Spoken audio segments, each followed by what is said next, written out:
Para curarnos necesitamos entender el significado de la proyección y el papel que desempeña en la estrategia del ego de mantenernos en la inconsciencia o sin mente.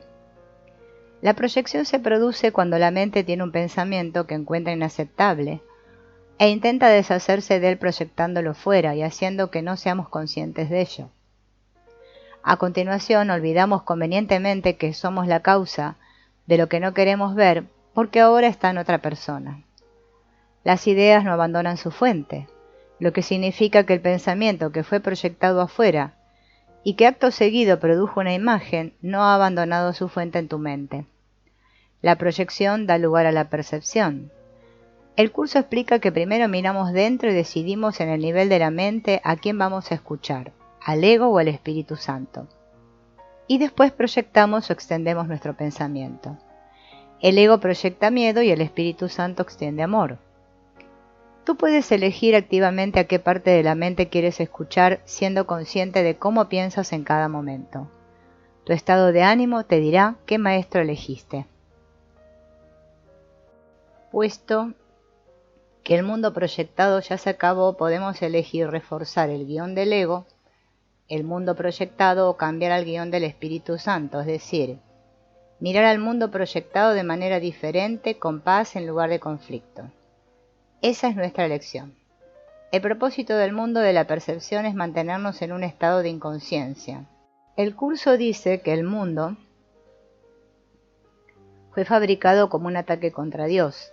Esto le resulta conveniente al ego porque así no tiene que responsabilizarse del dolor de la culpa que ahora se deposita fuera en alguien o en algo.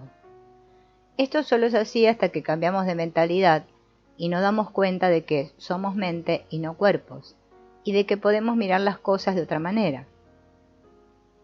La percepción nos ha cegado de tal modo que hemos perdido el verdadero significado que está detrás de lo que vemos. Nos limitamos a aceptar aquello de lo que nuestros ojos nos informan, sin cuestionar el propósito más profundo detrás de cada cosa. El curso nos hace una reflexión sobre los ojos del cuerpo. Advierte cómo los ojos del cuerpo se posan en lo exterior sin poder ir más allá de ello. Observa cómo se detienen ante lo que no es nada, incapaces de comprender el significado que se encuentra tras la forma. Nada es tan cegador como la percepción de la forma, pues ver la forma significa que el entendimiento ha quedado velado. Cuanto mejor sepas escuchar, mejor perdonador serás.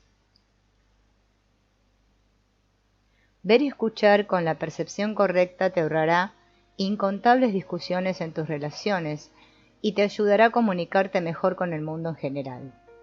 El darnos cuenta de que lo que vemos fuera no representa una imagen precisa de la totalidad de la persona e incluso del mundo, nos motiva a examinar más a fondo la naturaleza de una persona o de un problema. Entonces una comprensión y una compasión verdadera pueden reemplazar a la necesidad de control del ego, que asume que entiende lo que ve. En cuanto asumimos que sabemos, dejamos de aprender. Jesús trata de motivarnos para que seamos como el niño inocente que pregunta qué significa algo, en lugar de suponer que ya lo sabe. ¿Y a quién preguntar? Al Espíritu Santo. La razón por la que el curso se llama un curso de milagros es que Jesús quería darnos una perspectiva alternativa con respecto al propósito del milagro, cambiando a un enfoque que tiene más que ver con la causa, mente, que con el efecto, mundo. El milagro ocurre cuando cambiamos del punto de vista del ego al del Espíritu Santo, que nos ofrece una interpretación mucho más amorosa, bondadosa y amable de lo que estamos experimentando. Este no es un curso sobre el amor, sino sobre cómo retirar los obstáculos al amor. Cuando los apartamos, el amor puede ser él mismo. El perdón nos ayuda a encontrar y a suprimir los impedimentos que hemos interpuesto al amor. Las barreras son el sueño secreto en la mente y el sueño del mundo, proyección del primero. El sueño secreto es el que la mente sueña con el pecado, la culpa y el miedo. Creemos que nos hemos separado de Dios y por eso somos pecaminosos. Entonces nos sentimos culpables por la separación y tememos el castigo de Dios. que solo es una proyección de la mente del ego sobre Dios. El sueño del mundo es una proyección del sueño secreto que tenemos en la mente, y el mundo es la pantalla sobre la que proyectamos todos nuestros pensamientos inconscientes de pecado, culpa y miedo. Estas son las barreras al amor, y podemos retirarla perdonando estas ideas locas, lo cual equivale a reconocer que no ha pasado nada. Pecado, culpa y miedo son conceptos inventados. No tenemos que seguir eligiendo esa manera de pensar. Esto requiere mucha práctica, porque el ego nos ha enseñado a lo largo de muchos siglos ilusorios que este mundo y este cuerpo son nuestra identidad. De acuerdo con el Espíritu Santo, un uso santo del tiempo es emplearlo para sus propósitos, aprendiendo nuestras lecciones de perdón que nos llevarán de regreso a casa. La falta de amor está debajo de muchas decisiones erradas que tomamos en la vida. El sentimiento de no merecimiento y de que cualquier cosa es buena para nosotros pero insuficiente para los que amamos, nos lleva a aceptar como válidas situaciones y un trato personal totalmente desequilibrados. Permitimos, consentimos frases, gestos, acciones, que repetidas varias veces cada día calan en nuestra mente consciente, nos hacen creer que aquello que nos dice aquel que más amamos solo puede ser el pálido reflejo de lo que en realidad debe ser. Aceptamos el no vales nada, suerte tienes que te aguanto, si te dejo te morirás de hambre, te quedarás en la calle inútil, y un largo etcétera. Y aceptamos de ese ser enfermo y carente de amor, débil, una voz demasiado alta, una mano levantada, un ojo morado, un brazo roto. Y buscamos una dinámica para defendernos porque no queremos que ese depredador que vive de nosotros nos abandone porque sin él nos morimos. Esa relación se ha convertido en una adicción. El depredador es nuestra droga, se ha producido un enganche. Hilos energéticos macilentos unen a estas dos personas. Se ha producido una simbiosis. Hay un trasvase de energía constante que unas veces va en un sentido y otras veces va en el otro. Los dos sujetos implicados en esta relación se alimentan. Los hilos aparecen en el vientre, pero con el tiempo se densifican y afectan al plexo solar, el chakra del corazón, al laringio y a la mente. Cada uno en su papel está totalmente enganchado al otro. La maraña se complica. Se van aceptando y ejecutando cada vez más situaciones duras e imprudentes que pueden llevar a la muerte de una de las dos personas. La misión de vida de ambas se ha convertido en romper y sanar esa conducta adictiva que no les hace ningún bien. Los papeles de esta adicción se van intercambiando vida a vida. El abusador se convierte en abusado hasta que ninguno de los dos necesite del aprendizaje que le puede proporcionar el desempeño de ese papel. Son ambos enfermos del alma, que no saben escapar de su propia trampa, y que no cuentan con el apoyo familiar o social todo el tiempo que lo necesitan, pues la familia, los amigos o en última instancia las instituciones los mantienen o entienden por un tiempo, pero al ver sus constantes recaídas acaban abandonando. Solo la comprensión de la necesidad vital de cambiar, el alejamiento del otro y la reflexión de los mecanismos que ha permitido al otro que establezca devolverá a la persona su antiguo poder, no sin antes pasar por largas y profundas fases de perdón al otro y a sí misma.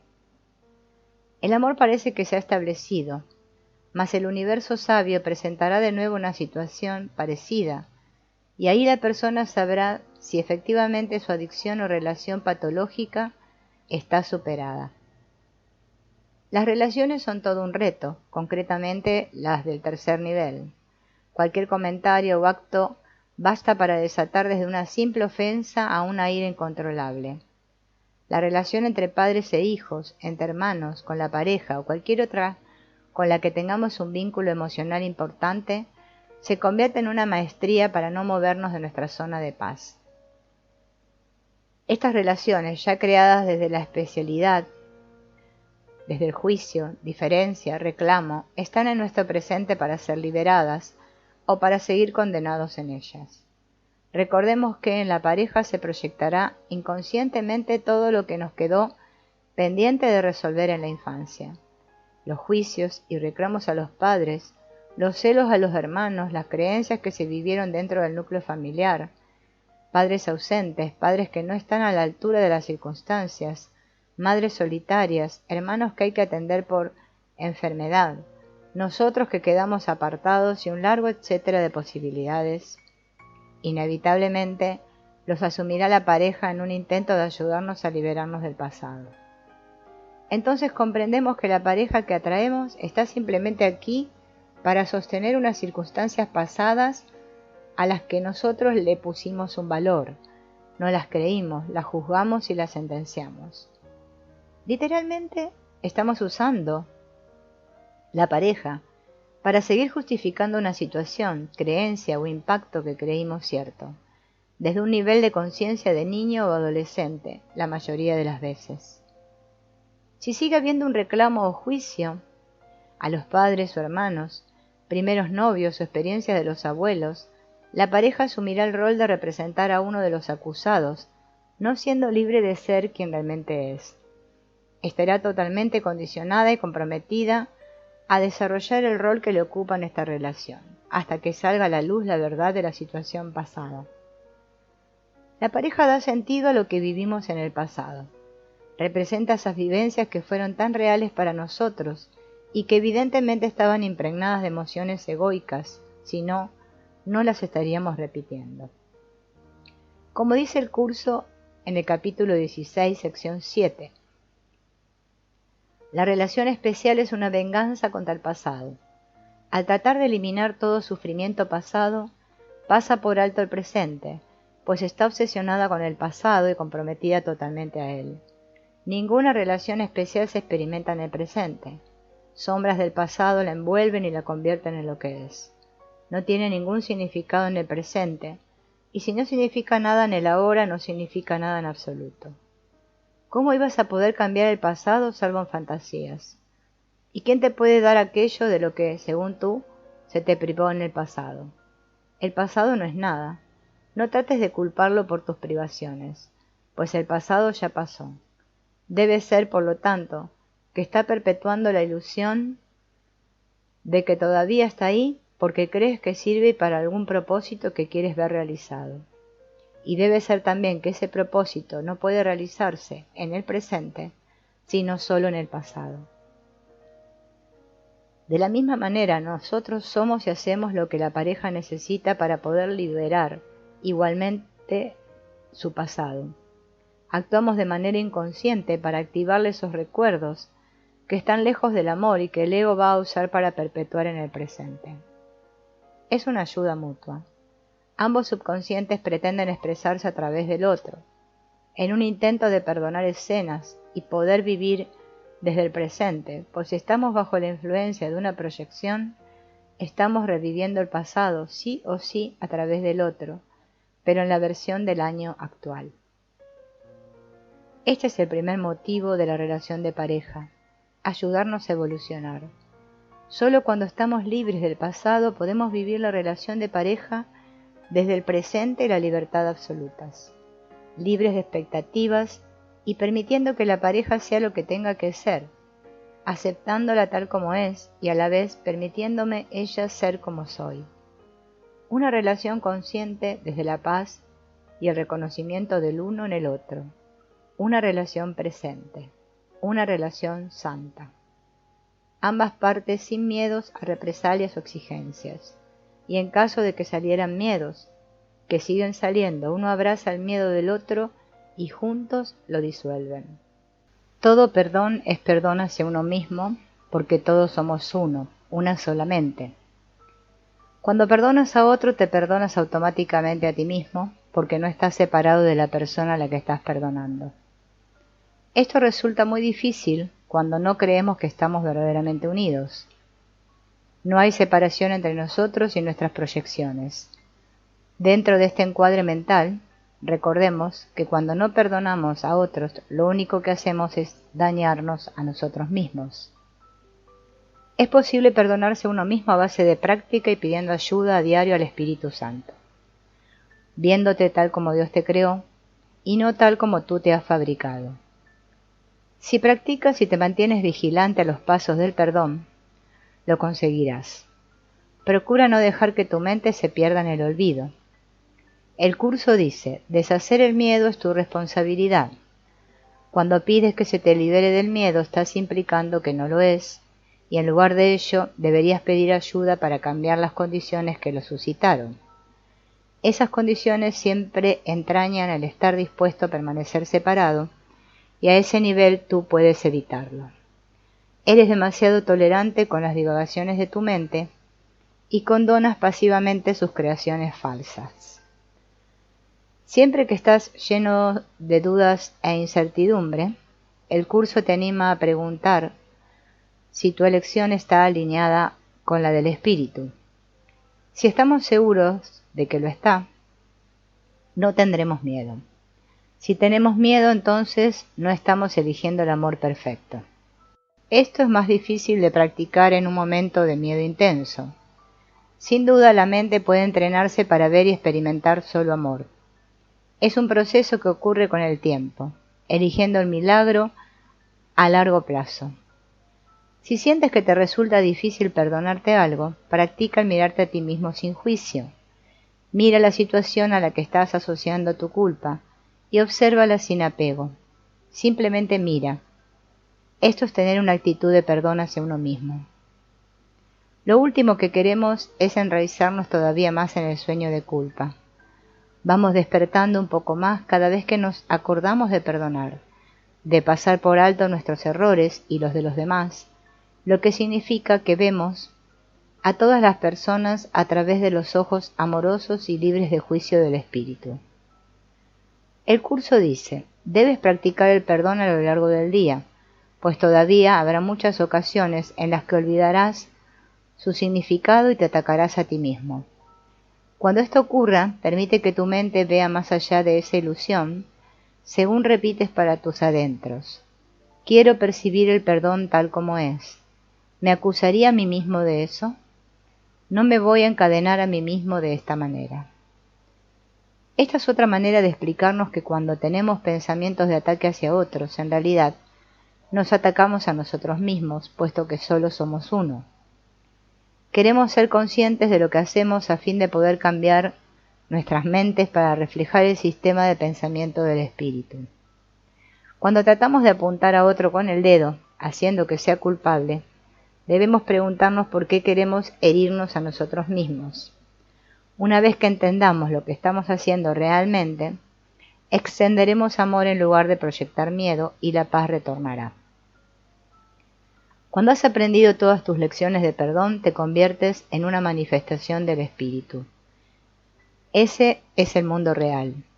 La mente errónea desaparece porque ya no hay más culpa que proyectar sobre uno mismo o sobre otros. La mente correcta desaparece porque ha corregido a la mente errónea y ya no hay más necesidad de corrección. Eres una manifestación viviente del espíritu. Y no hay nada más entre lo que elegir. Es posible que todavía estés en el mundo, pero este tendrá un aspecto diferente para ti, no en la forma, sino en cuanto al contenido. Verás todo a través de la comprensión. Entonces, se te conduce ahí para que Dios pueda dar el paso final sin impedimentos, pues ahí nada se opone al amor, sino que se le permite ser lo que es. Un paso más allá de este santo lugar de perdón, paso este que te lleva aún más adentro, pero que tú no puedes dar, te transporta a algo completamente diferente. Ahí reside la fuente de la luz, ahí nada se percibe, se perdona o se transforma, sino que simplemente se conoce. En otras palabras, el curso nos lleva hacia lo que está más allá de las palabras, a lo que es conocido. Nuestro aprendizaje ha terminado y nosotros seguimos siendo como éramos antes de que fuera fabricado el pequeño momento de tiempo. Allí solo Dios es y fue siempre. Y ahora veamos un ejercicio de la verdadera oración. Primero, visualízate tomando la mano del Espíritu y yendo a Dios. Segundo, deja tus problemas, objetivos e ídolos en el altar ante Dios a modo de regalos. 3. Piensa en cuánto lo amas y lo agradecido que estás de sentirte siempre cuidado, seguro y de que se te provea de todo. Cuarto, quédate en silencio en la actitud con la que Dios te creó para hacer exactamente lo mismo que Él. Él quiere que estés a su lado para siempre. Quinto, suelta, únete a su amor y piérdete en alegre comunión con Él. Esta oración es muy útil para obtener respuestas y son las que exactamente necesitas en cada momento. Recordemos la idea de que solo hay una mente. A medida que te unes a Dios en oración, la totalidad de esa mente se beneficia. Te vuelves a unir con lo que realmente eres, toda la filiación incluida.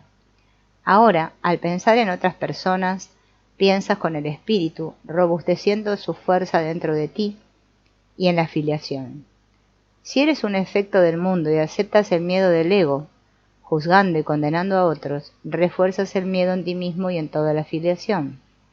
Por eso es tan importante tu capacidad de elegir. La experiencia que tengas en el mundo será un reflejo del maestro que hayas elegido. Tienes la oportunidad de reforzar el amor en lugar del miedo, la alegría en lugar del dolor, la paz en lugar del conflicto. A veces sentimos la muerte del ego y eso puede atemorizarnos. Recordemos que el ego lucha literalmente por su existencia y esto se debe a que él piensa que eres tú. Cuando esto ocurra, procura no luchar y recuerda que la muerte no existe. La muerte solo es un pensamiento en la mente, una creencia con respecto a ti que te hace tener miedo de despertar en Dios. También es la última ilusión que tenemos que superar. Sueñas que naces y sueñas que mueres. Todo es un sueño. La mente repasa la totalidad del sueño y toda su historia vital. Una vez aceptada esta idea, tu manera de vivir en este mundo cambiará literalmente. Ya no hay necesidad de reaccionar con miedo. Puedes caminar por el mundo con el espíritu en lugar del ego. No hay muerte, solo vida. Siempre tendrás poderosos compañeros a tu lado. Esos pensamientos amorosos y perdonadores están a tu disposición para ser elegidos en cualquier momento. Recordar esto te hará sentir que es muy reconfortante. Cuando pienses en cuáles son las mejores maneras de cuidar de ti mismo, no olvides que la risa es un potenciador maravilloso del sistema inmunitario.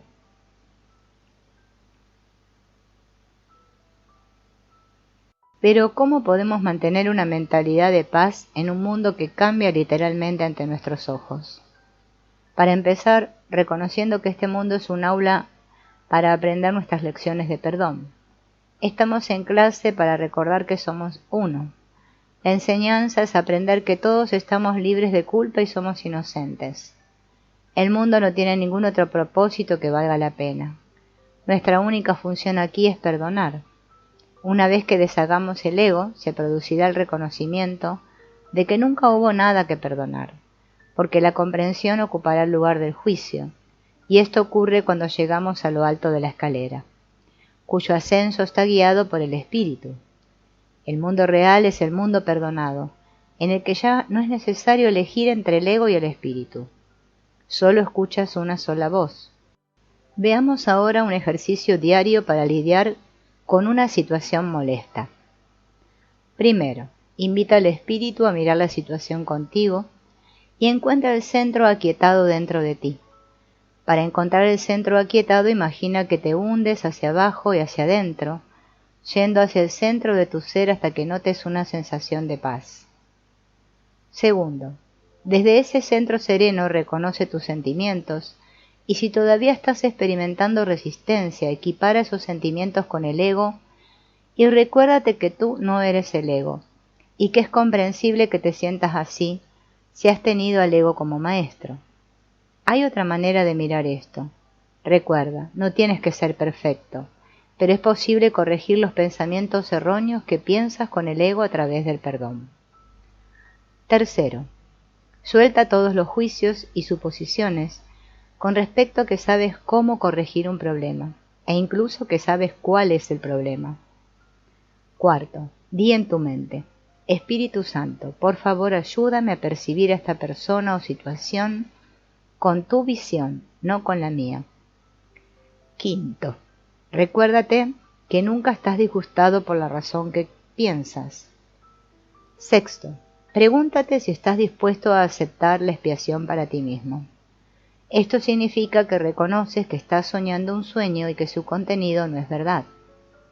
No ha ocurrido nada y tú sigues siendo inocente, porque la separación de Dios nunca ocurrió verdaderamente. Solo hace falta un poco de buena voluntad para llevar este proceso al paso siguiente. Séptimo, si estás dispuesto, siéntete agradecido por tener la oportunidad de usar esta situación para la curación. Podrías decirte a ti mismo: Espíritu Santo, por favor, ayúdame a usar esta situación para facilitar la paz. Si no estás dispuesto a sentir gratitud y todavía experimentas resistencia, recuérdate que esta es tu decisión y que cuando estés preparado puedes hacer otra elección. Al menos puedes decidir que no te gusta cómo te sientes ahora. Entonces, haz una pausa hasta que tu mente esté preparada para ir más lejos. Octavo, confía en que serás dirigido a usar el cuerpo con amor en lugar de con miedo. Noveno, haz una pausa y antes de actuar, espera hasta que te sientas inspirado, hasta que lo hagas sin esfuerzo, guiado y sin emplear la fuerza. Décimo, no controles la forma en que pueda venir la respuesta o cualquier resultado de este proceso.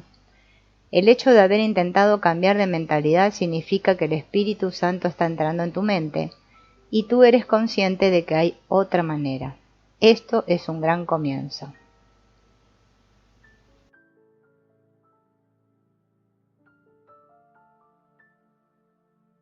Es recomendable no luchar contra el ego, intentando convencer o cambiar a otros y al mundo. Mejor acepta la verdad o acepta la expiación para ti mismo. Puedes mirar la demencia del sistema de pensamiento del ego, pero practica no juzgarlo. Cuando perdonas y no juzgas, el cambio viene como una consecuencia natural de elegir al espíritu. El curso dice: perdonar no es otra cosa que recordar únicamente los pensamientos amorosos que conferiste en el pasado y aquellos que se te confirieron a ti. Todo lo demás debe olvidarse. El perdón es una forma selectiva de recordar que no se basa en tu propia selección. Esto significa que cuando albergamos un resentimiento o un juicio hacia alguien, es nuestra elección. Cuando lo entregamos, el Espíritu nos dice que nuestros resentimientos no son su elección y nos muestra lo que podríamos observar en su lugar, dándonos así otra interpretación. Simplemente no tenemos que prestar atención a los resultados. La forma que adquiera tu amor y cómo es recibido no es asunto tuyo. Cuando te expresas desde la mente correcta, de manera natural, haces o dices lo que es más amoroso. Procura no apegarte a cualquier resultado que creas que tendría que ocurrir como prueba de que estás extendiendo amor a otra persona. Cuando esperas que alguien o algo cambie de una manera específica como resultado de tu perdón, el ego está intentando controlar el suceso. Esto siempre conduce a la decepción. Un buen ejercicio es escuchar a la gente sin juzgar. Haz una pausa antes, durante y después de la conversación. Date un momento para entender lo que la persona está tratando de comunicarte. Cuando permites que esto ocurra, tu respuesta será natural y estará libre de hostilidad. Resulta fácil caer en patrones de pensamiento egoicos, juicios, porque son refuerzos para que el ego mantenga su posición de que él sí existe o de que tiene razón. Estos patrones son una manera algo neurótica de crear la ilusión de que somos cuerpos. Tenemos la necesidad inconsciente de probar una y otra vez que somos un ser separado y especial, aparte de Dios. Cuando surge algo que realmente rompe nuestros hábitos, como por ejemplo una pandemia, un desastre natural, otra manera de considerarlo es ver que puede servirnos como una especie de intervención, que nos ayude a tomar conciencia de nuestros patrones adictivos, cualquiera que sea su forma. El desastre nos anima a mirar nuestros hábitos haciéndolos más visibles y nos permite pasar de la experiencia de estar obligados a actuar sin control a tomar conciencia de que tenemos elección. Incluso es posible que aprendamos una poderosa lección, una lección que podemos integrar para tener experiencias más amorosas y avanzar en nuestras vidas cotidianas. En otras palabras, tal vez estemos aprendiendo que toda experiencia nos ayudará si la usamos para crecer, curarnos y aprender. Quizá pienses que los patrones no se pueden cambiar, pero sí que pueden. Puedes mantenerte alerta para reforzar la parte correcta de tu mente o la parte errada. Cuando te sientas atrapado en un patrón destructivo, recuerda que si tu mente lo causó, también puede deshacerlo. El único patrón que realmente tenemos que sanar es el de pensar con el ego y lo que elegimos una y otra vez. Cuando este patrón sana, todos los demás sanan. Puedes hacer esto, una parte de tu práctica, acordándote de usar tu vida diaria como un aula en la que aprendes que eres inocente y nunca abandonaste a Dios. Al estar convencido de esto, lo muestras a los demás y le das permiso para que elijan lo mismo. Ni siquiera tienes que hacer nada específico, solo corregir tus percepciones erróneas, lo cual es el milagro, algo natural. La convicción te llevará al éxito. Ponte siempre en la posición de no saber. Si te descubres reaccionando con juicio porque alguien no te ha devuelto la sonrisa, significa que también estabas en la mente ego, de otro modo no habrías reaccionado así. El curso lo expresa de esta manera: si le señalas a tu hermano los errores de su ego, tienes forzosamente que estar viendo a través del tuyo porque el espíritu no percibe sus errores. Así es como perdonamos, pasamos por alto los errores de otros en nuestras mentes y recordamos que somos uno. Si atacas a otro en tu mente, en realidad te estás atacando a ti mismo. Si tienes pensamientos amorosos con respecto a otro en tu mente, te estás dando amor a ti mismo. Recuerda, no hay causa fuera de ti. Tú eres el autor, escritor y director de tu sueño. Puedes interpretarlo como quieras, pero el ataque conduce al sufrimiento y el perdón a la paz. Aunque parezca que el dolor tiene una causa observable en nuestra vida, tiene más que ver con la terrible culpa cuyo origen es la creencia de que realmente nos hemos separado de Dios. Este pensamiento que se proyectó fuera, ahora toma la forma de un sentimiento de carencia, que es del amor de Dios. A veces nuestros pensamientos son muy conscientes y podemos determinar lo que nos está disgustando. Sin embargo, por debajo hay mucho miedo, que toma la forma de depresión y ansiedad, emociones que representan al sistema de pensamiento del ego de pecado, culpa y miedo por la separación. No hay duda de que el ego puede ser cruel, y si se lo permites puede dominar tu cabeza. Sin embargo, la buena nueva es que por muy mal que parezca que van las cosas, tienes una mente poderosa que puedes usar a tu favor.